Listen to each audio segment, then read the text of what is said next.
అందరికీ నమస్కారం అండి. ఈరోజు ఇంకో మంచి కథ తెలుసుకుందామా? కేవి లక్ష్మణరావు గారు రచించిన 'అమ్మ రాజీనామా' అనే కథను విందామా? అమ్మ సంగతి ఏం ఆలోచించారు? ఆ నలుగురిని ఉద్దేశిస్తూ అడిగాడు రాఘవయ్య. ఆలోచించేదేముంది అంకుల్, అమ్మ కూడా మాతో పాటే, చెప్పాడు పెద్ద కొడుకు రామం. అన్నయ్య సమాధానమే మాది కూడా, చెప్పారు కృష్ణ, రాజు, రవిలు.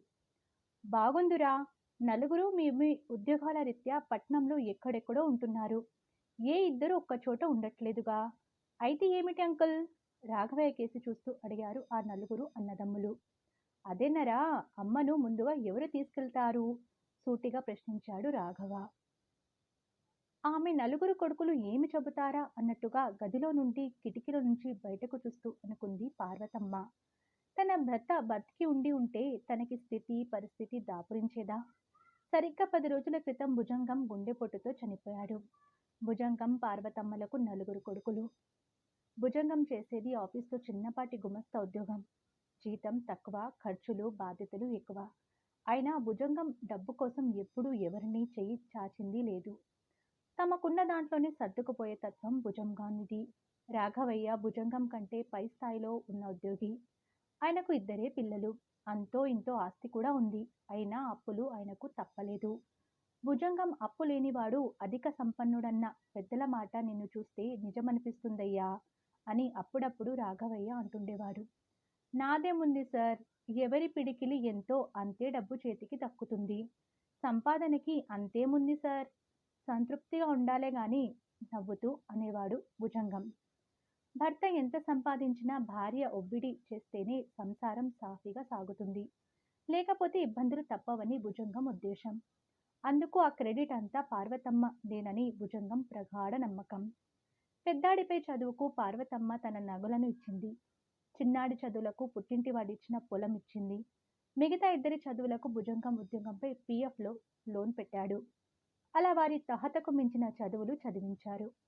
నలుగురు కొడుకులు ఉన్నత కొలువులో చేరేలా చేశారు.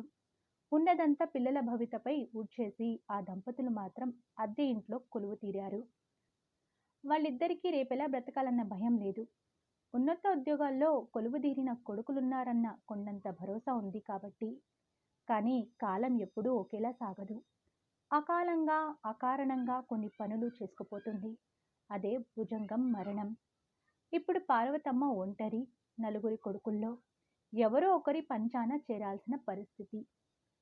రాఘవయ్య గారు అంటున్నారు, చెప్పండి, మీ నలుగురిలో పెద్ద కొడుకు ముందు అమ్మను తీసుకెళ్తాడా? పెద్ద కొడుకు రామం మాట్లాడలేదు. రెండోవాడి వంక చూశారు. వాడు పెదవి విప్పలేదు. మూడోవాడు, నాలుగోవాడు కూడా ఉలకలేదు, పలకలేదు. ఆయన ఆశ్చర్యపోయారు. ఏమిరా, అమ్మను తీసుకెళ్తాం అన్నారుగా, ముందెవరంటే ఎవరు మాట్లాడరే? నలుగురు అన్నదమ్ములు ఒకరికేసి ఒకరు చూసుకున్నారు. ముందు నువ్వని వాదులాడుకుంటున్నారు. పార్వతమ్మ తన కొడుకుల ధోరణి చూసి నిశ్చేష్టురాలైంది. చిన్నప్పుడు అమ్మ నాదంటే అమ్మ నాదని వాదులాడుకున్న పిల్లలిప్పుడు అమ్మ నీదంటే నీదని వాదులాడుకుంటున్నారు. అప్రయత్నంగా ఆమె కళ్ళు వర్షించసాగాయి. భర్తను తలుచుకుంటూ, ఏవండి, మీరు అదృష్టవంతులు. కొడుకులు గొప్పవాళ్ళని అనుకుంటూనే మురిసిపోయేవారు. వాళ్ళ నిజస్వరూపం తెలియకుండానే చనిపోయారు. తెలిస్తే తట్టుకోలేకపోయేవారు, పార్వతమ్మ మనసులో అనుకుంది. రాఘవయ్య గారు తుఫాను ముందు ప్రశాంతతలా ఉన్న ఆ నలుగురిని మళ్ళీ అడిగారు. ఎవరో ఒకరు ముందుకు రండని మళ్ళీ చెప్పారు. ఆ నలుగురు వాదనలాపి చర్చించుకున్నారు. కొంతసేపటికి ఇలా అన్నారు. అంకుల్, నువ్వంటే నువ్వు తీసుకెళ్ళమంటూ మేము ఒకరికొకరం వాదులాడితే సమస్యకు పరిష్కారం లభించదు. కనుక ఈ సమస్యకు పరిష్కారం ఒకటే. ఏమిటా పరిష్కారం? రాఘవయ్య గారు అడిగారు. పరిష్కారం ఏమై ఉంటుందన్న ఆతృతగా చూస్తుంది పార్వతమ్మ. ఆ పరిష్కారం లాటరీ వేయడం, చెప్పారా నలుగురు. రాఘవయ్య గారు మళ్ళీ ఆశ్చర్యపోయారు వాళ్ళ విపరీత ధోరణి చూసి. పార్వతమ్మకు తాను కూర్చున్న చోట కింద భూమి ఒక్కసారిగా 2గా చీలిపోయినట్టు అనిపించింది. అంకుల్, 4 చీటీలు వేయండి. ఆ 4ంటిలో ఒకదానిపై అమ్మ పేరుంటుంది. మిగతా 3 ఖాళీగా ఉంటాయి. అమ్మ పేరున్న చీటి వచ్చిన వాడు ముందుగా అమ్మను వాడితో కూడా తీసుకెడతాడు. 3 నెలల తర్వాత మిగతా 3 అమ్మ కోసం మళ్ళీ లాటరీ వేస్తారు. మళ్ళీ అమ్మ పేరు వచ్చిన చీటివాడు ఈసారి అమ్మను కూడా తీసుకెళ్తాడు. ఆపై మరో 3 నెలలకు మళ్ళీ లాటరీ వేస్తాం. ఈసారి అమ్మ చీటీ వచ్చినవాడు కూడా అమ్మను తీసు చాలు. ప్రతిసారి లాటరీ అంటూ విడమర్చి చెప్పనవసరం లేదు రాఘవయ్య అన్నాడు. రాఘవయ్య గారు కొడుకుల ఉద్దేశాన్ని బయట నుంచే పార్వతమ్మకు చెప్పారు. ఆమె బాధపడింది. ఆపై ఆయనతో ఏదో చెప్పింది.